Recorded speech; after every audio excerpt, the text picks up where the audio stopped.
भारत और पाकिस्तान के बीच तनाव है और इसी तनाव में कितना असर देखने को मिल रहा है, किस तरीके से अंतर्राष्ट्रीय फ्रंट पर तमाम देश अपनी भूमिका निभा रहे हैं, जान लेते हैं। हमारे साथ गोपाल सिंह जो कि कर्नल हैं, वो लाइव जुड़ चुके हैं। सर, आपका स्वागत करती हूं। और साथ ही भारतीय सेना का जो शौर्य है इस समय पूरी दुनिया देख रही है। भारत एक ऐसा देश है जो एक बड़ा रणनीतिकार बन रहा है और इसी रणनीति के तहत देखिए पहली बार ऐसा हुआ है कि रूस और अमेरिका एक साथ एक तरफ है। भारत माता की जय। हम भारतवर्ष के वासी सेना के ऊपर, अपनी सेना के ऊपर, तीनों सेनाओं के ऊपर और अपने पैरामिलिट्री फोर्सेस के ऊपर गर्व करते हैं।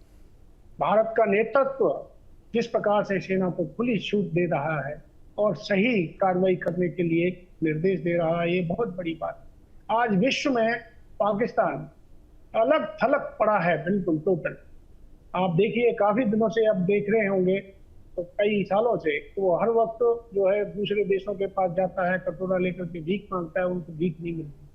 कुछ लेख अभी एक न्यूज़पेपर में निकला था कि देश, ये काफी देश जिन्होंने अपना लोन दे रखा है पाकिस्तान को, तो अभी दूसरा लोन देने के लिए वो तैयार नहीं है। बोलते पहला तो आपने अभी तक चुकाया नहीं, तो दूसरा कहाँ से मिलेगा। रही बात कि पहलगाम के अंदर जो आतंकी हमला किया, ये सारी सोची समझी साजिश आसिफ मुनीर की थी और अपने सेना के जवान के द्वारा इस कार्रवाई को करवाया गया। मिलिटेंट के आड़ में लेकर के ये मिलिटेंट एक्टिविटी की गई, ये बहुत ही घातक रहा। और सबसे बड़ी बात ये कि अब तक जितने बार भी हुए हैं हमले, उसमें जो है सेना के जवानों के ऊपर हमला किया गया। हमारे आम नागरिक के ऊपर जो वहां पर गए हुए थे उनको बरतला। इस वक्त पूरा भारत, यानी 140 करोड़ लोग और 150 करोड़ लोग पूरे विश्व के अंदर जो भारत के हैं, भारतीय हैं, उनके सबके अंदर रोष है, आक्रोश है। और इसका बदला लेने के लिए भारत सरकार के साथ और सेना के साथ, सेना के मनोबल को बढ़ाने के लिए हर वक्त साथ। आप देखिए, कहते हैं मेक इन इंडिया की बात करते थे, make in India, make in India. बाद में कई लोगों ने इसके ऊपर मजाक भी उड़ाया कि क्या मेक इन इंडिया है, कुछ नहीं है। आज देखिए जो ड्रोन, स्काई ड्रोन जो भेजे गए हैं, लॉटरिंग ड्रोन जो भारत के अंदर बने हैं, जो अडानी की कंपनी ने बनाए हैं उसके साथ में मिलकर के, लॉटरिंग ड्रोन के द्वारा इन टारगेट्स को ध्वस्त किया गया। यानी टारगेट के ऊपर वो होवर करते रहे और होवर करने के बाद में उन ड्रोन ने टारगेट को सही सकेता प्रेसिजन के साथ में 100% प्रेसिजन के साथ में उनको ध्वस्त किया। तो आप समझिए कि भारत की ताकत क्या है। और उसके अलावा आप पाकिस्तान के अंदर ना तो उनका प्रधानमंत्री, ना उनका डिफेंस मिनिस्टर, ना उनका फॉरेन मिनिस्टर, ना ही उनका आर्मी, किसी के साथ में कोई कोऑर्डिनेशन, कोई भी किसी भी तरीके का सामंजस्य नहीं है। वो सब अपने अपना लाप रहे हैं, राग लाप रहे हैं। वो है उसके खिलाफ आप भारत के अंदर देखिए किसने अच्छे प्रकार से, जब ये हमला हुआ, उस हमले के बाद में मोदी जी ने, हमारे प्रधानमंत्री जी ने कहा कि अभी वो समय आ गया, एक एक का बदला लिया जाएगा और भारत के उनको मिट्टी में मिलाया जाएगा। तो मिट्टी में मिलाने वाली कार्रवाई भी की जा चुकी है। और उसके अलावा आगे की कार्रवाई जो उन्होंने किया है, कल जो इन्होंने हमारे कई जिलों के ऊपर, अमृतसर और कई जगहों पर इन्होंने अपने ड्रोन से हमला किया, ये बहुत, अगर दूसरा कदम उन्होंने, पहले उन्होंने अपने पैर को कुल्हाड़ी पे मारा, अब कुल्हाड़ी को ही अपने सिर पे मार लिया। ये बहुत बड़ी गलती कर रहा है पाकिस्तान। उसके अलावा और देखिए इन्होंने, पाकिस्तान को अमेरिका ने F-16 विमान दिया था, किस लिए? इस शर्त पे दिया था कि इसका इस्तेमाल आप जो है आतंकियों के खिलाफ करेंगे। और इन्होंने उसको, आतंकियों को, यानी भारत को आतंकवादी समझ लिया और आप भारत के खिलाफ उसको इस्तेमाल किया और उसको भारत ने मार गिराया। आप समझिए पाकिस्तान को कितना बड़ा आघात लगेगा इससे, क्योंकि अमेरिका ने बताया था, क्लियरली बताया था कि हम आपको आतंकियों के खिलाफ इस्तेमाल करने के लिए दे रहे हैं, ना कि पाकिस्तान के, भारत के खिलाफ। तो उसने बहुत बड़ी गलती की। और F-16 का जो फाइटर गिराया है, एयरक्राफ्ट गिराया, और उसका जो पायलट है उसको भी हमने कैप्चर कर लिया अपने पास में। और JF-17 विमान जो चाइना ने दिए हुए हैं, पहले तो उनसे पूछा चाइना से चाइना से कि क्या हम इनको इस्तेमाल कर सकते हैं, तो उन्होंने सहमति दे दी। पहले शुरुआत में नहीं थी, लेकिन अब इससे जाहिर होता है कि इसके साथ में पाकिस्तान के साथ में सिर्फ कजाकिस्तान, टर्की और चाइना ही साथ में खड़े, डायरेक्ट ये भी सपोर्ट नहीं करेंगे। अब तक ये चाइना करता आया था और तमाम इसने पैसा दिया है उसको पाकिस्तान, लेकिन आगे आने वाले समय मुझे पूरी उम्मीद है कि इस तरीके से फुल फ्लेज वार के लिए बिल्कुल ही मदद नहीं करेगा। तो स्थिति बड़ी नाजुक है। आप देखिए हमारे यहाँ CCH की मीटिंग आपके बाद में हर समय पर CCPA की मीटिंग आपको ध्यान होगा 2019 में हुई थी, उसके बाद में इस बार हुई है।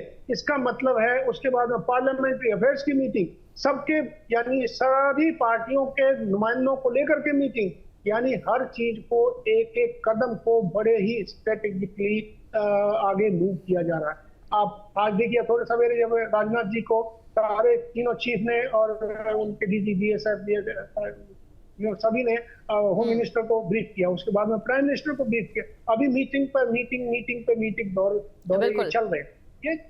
ये साफ जाहिर करता है कि आगे का एक्शन क्या होगा। पाकिस्तान बाज नहीं आ रहा। और यह सभी आपने थोड़ा पहले बताया कि उत्तर प्रदेश के जो MLA उन्होंने लिखा है, मैं तो बहुत पहले से कह रहा हूं कि ये राइट समय है, ये उचित समय आ गया है कि पाकिस्तान के टुकड़े किए जाएं और PAK को अपने साथ में मिलाया जाए। अभी 3 बंकर वहां ध्वस्त किए हैं।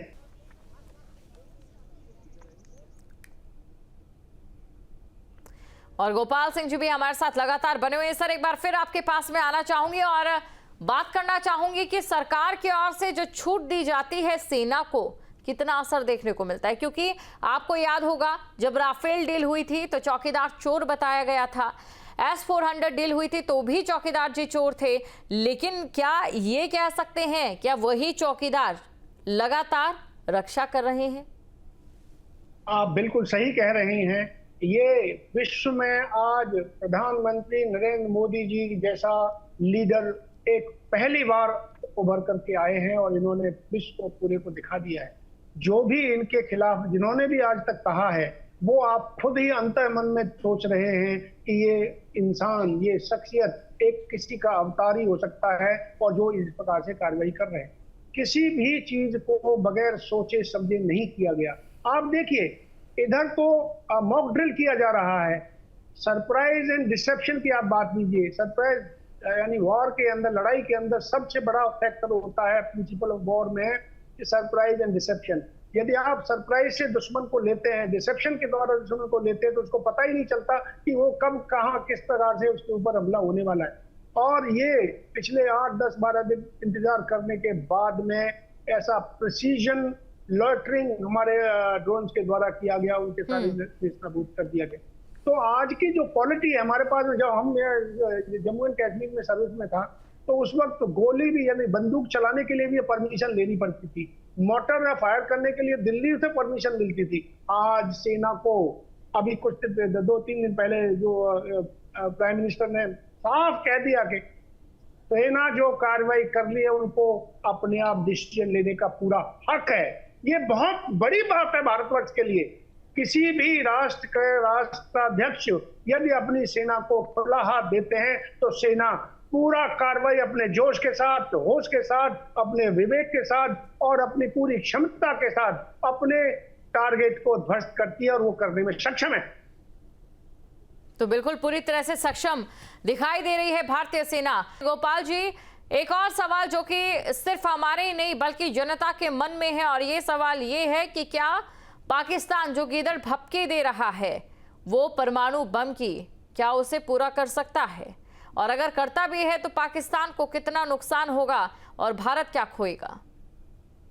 देखिए, आप बिल्कुल सही कह रही हैं कि किसी के हाथ में झुंझुना हो ना, तो उस झुंझुना को बजाने की उसकी कोशिश करने की कोशिश करता है। तो ये परमाणु बम कोई झुंझुना नहीं है कि आप उसको बजा लेंगे। परमाणु बम के बजाने के लिए, चलाने के लिए आपके जो 3 तरह के इसमें होता है। पहले वॉरहेड होता है, दूसरा उसका प्रोपल्शन सिस्टम होता है, तीसरा उसका जो है ना फ्यूज होता है। ये तीनों अलग अलग रखे जाते हैं। इनको पहले असेंबली करना, असेंबली करके उसको लाना। आपको पता है तिरंगा पिक्चर आपने देखी होगी, तिरंगा पिक्चर के अंदर उनकी मिसाइलों के फ्यूज निकाल करके भारत ने रख लिए थे। तो ये साफ जैसे कि फ्यूज शायद हमारे हाथ में होंगे तो चलाएंगे कहां से न्यूक्लियर बॉम्ब, और ये चला दे भाई। चलाने से पहले ही पाकिस्तान, यदि हमें थोड़ा सा भी भनक लगी कि हाँ ये होने वाला है, तो उस स्थिति में उससे पहले ही वो खत्म हो चुका होगा। तो ये स्थिति, ये डराना दिखाना बताना ऐसा नहीं है। इसके लिए दम चाहिए, हिम्मत चाहिए, वो पाकिस्तान के अंदर है नहीं। इस वक्त पूरी पाकिस्तान की आवाम पाकिस्तान के खिलाफ है, उसकी सेना बगावत कर रही है, उसका यानी कोई भी कोऑर्डिनेशन नहीं है। और ये वक्त है कि न्यूक्लियर बॉम्ब चलाने का इतना आसान यानी डिसीजन नहीं हो सकता। यदि ऐसा उन्होंने किसी तरीके से किया तो जमीन से नामो निशान मिट जाएगा। अगर पाकिस्तान और भारत के बीच तनाव की यही स्थिति बनी रहती है, और जिस प्रकार हमने देखा कि पाकिस्तान इस्लामिक देशों से भी मदद मांग रहा है, लेकिन तमाम इस्लामिक कंट्रीज ने भी मुंह मोड़ लिया है, तो पाकिस्तान कितने और दिन तक टिक पाएगा भारत के सामने?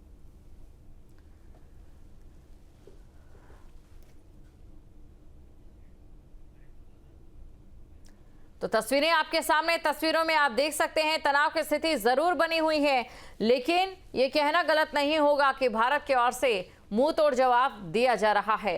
अब की बार आतंक परवार और आतंक परवार की ये तस्वीरें।